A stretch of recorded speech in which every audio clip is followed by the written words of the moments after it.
তোমাদের ছোট্ট তন্ময় ভাই নিয়ে চলে আসলো আর একটা মিনি ব্লগ নিয়ে। হ্যাঁ, ভিডিওটা পুরোটা দেখবে কিন্তু তোমরা। তারপর আমার বাবার হিরো হন্ডাটাকে নিয়ে চলে যাবো আজকে মাঠে। আর হ্যাঁ, কেন যাচ্ছে এটাই তো তোমাদেরকে বলা হয়নি।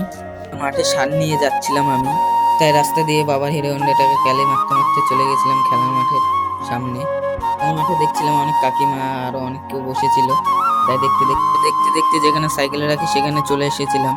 তাই সারের বস্তা ছিল বলে আর সাইকেলটা এখানে রাখলাম না, সাইকেলটা নিয়ে চলে যাচ্ছিলাম মাঠে। তাই হাঁটতে হাঁটতে চলে গেলাম আমাদের মাঠে।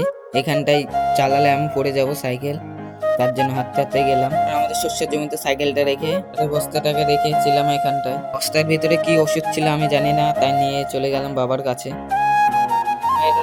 তাই কমেন্টে বলো কি ওষুধ হতে পারে এটা। বাবার কাছে নিয়ে গেলাম, কেটে কেটে ঢোপের ভিতরে ভরে নিল।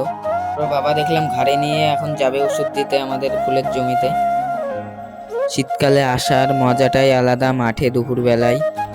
তোমরা বলতে পারো কেন? তাই শীতকালে রোদ্দুরে দাঁড়িয়ে আছি মাঠেতে, তার জন্য ভালোই লাগছিল রোদ্দুরে দাঁড়িয়ে থাকতে। তো বাবা দেখছিলাম ওষুধ দিচ্ছিল, আমি ভাবলাম বাবার কাছে যাই, তাই আমি বাবার কাছে চলে গেলাম। দেখছিলাম ওষুধ দিচ্ছিল, দেখলাম শুধু গাঁদা ফুলে ওষুধ দিচ্ছিল বাবা। তাই দেখছিলাম কিভাবে দিতে হয়, আমিও শিখে রাখলাম, কখন কাজে লাগতে পারে এইসব কাজ। তাই বাবার হিরো হন্ডাটার কাছে চলে আসলাম, সাইকেলটা ঘুরিয়ে নিয়ে চলে যাব এখন বাড়ি। হ্যাঁ, দেখা হচ্ছে আরো পরের ভিডিওতে। ভিডিওটা ভালো লাগলে সাবস্ক্রাইব করতে ভুলবে না।